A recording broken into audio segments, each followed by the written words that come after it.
ఎప్స్టన్ files కోసమే discussion జరుగుతోంది. దాదాపు ప్రతి దేశానికి, అన్ని దేశాలు అన్నా కానీ ప్రముఖ దేశాలన్నిటికీ దీనికి సంబంధం ఉందన్నట్టుగా రోజుకొకటి బయటపడుతూనే ఉంది, ఇంక్లూడింగ్ ఇండియా. అసలు ఏంటి సార్ ఈ ఎప్స్టన్ ఫైల్స్లో ఏముంది, అసలు ఇదేంటిది? జెఫ్రీ ఎప్స్టైన్ అని జూయిష్ పేరెంట్స్కి, యూదులకు పుట్టిన ఒక వ్యక్తి 1950s న్యూయార్క్ బ్రూక్లిన్ ఏరియాలో, అమెరికా ఆర్థిక రాజధాని న్యూయార్క్లో పుట్టిన జెఫ్రీ ఎప్స్టైన్ అనే ఒక వ్యక్తి 2019లో చనిపోయారు. 66 ఏళ్ళు బతికారు.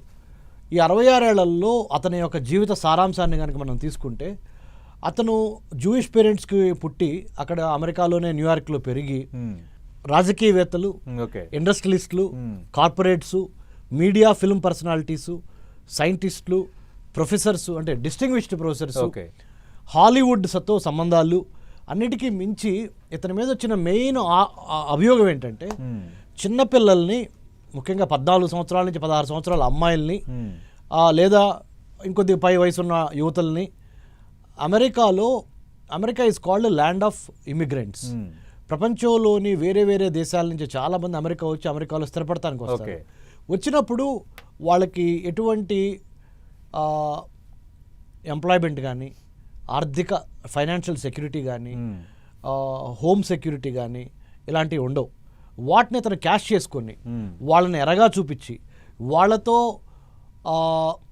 శారీరకంగా, అంటే ఫిజికల్ రిలేషన్స్ని లేదా మసాజ్ అనే ఉద్దేశంతో వాళ్ళని పిలిపించుకొని, కాలేజ్ గర్ల్స్ కూడా $200 $300 పర్ అవర్ ఇస్తా వాళ్ళతో అసాంఘిక కార్యక్రమాలు అనైతికంగా, అధర్మంగా చేశారు. దానికి సంబంధించిన వీడియో ఫుటేజ్లు ఇవన్నీ బయటపడినాయి.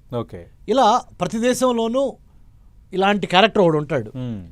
దానికి కొంతమంది బాగా డబ్బులున్న వాళ్ళు, లేకపోతే విలువలు తక్కువ ఉన్నవాళ్ళు, అంటే డబ్బులు లేని వాళ్ళు అన్ని విలువలు ఉన్నారని మనం అనలేము. డబ్బులు ధనవంతుల్లో కూడా విలువలు ఉన్న వాళ్ళు చాలామంది ఉన్నారు, విలువలు లేని వాళ్ళు ఉన్నారు. కాకపోతే ముఖ్యంగా అమెరికన్ సొసైటీలో ఉన్న అమెరికా 3 విషయాల మీద number 1 country in the world అని ఉంది సతీష్ బ్రదర్. ఏంటి సార్ అవి? Life, liberty, pursuit of happiness. Life అంటే right to have your own life, నీ ఇష్టం వచ్చిన రీతిలో నువ్వు బతకొచ్చు. లిబర్టీ, ఆ బతికేది కూడా స్వేచ్ఛగా బతకొచ్చు.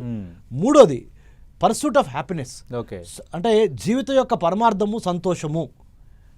అంతవరకు బాగానే ఉంది, కానీ ఆ సంతోషం కోసము అసాంఘికపరమైన, అనైతికమైన, అధర్మంగా, అన్యాయంగా, లేదా కుటుంబ విలువలు మరిచి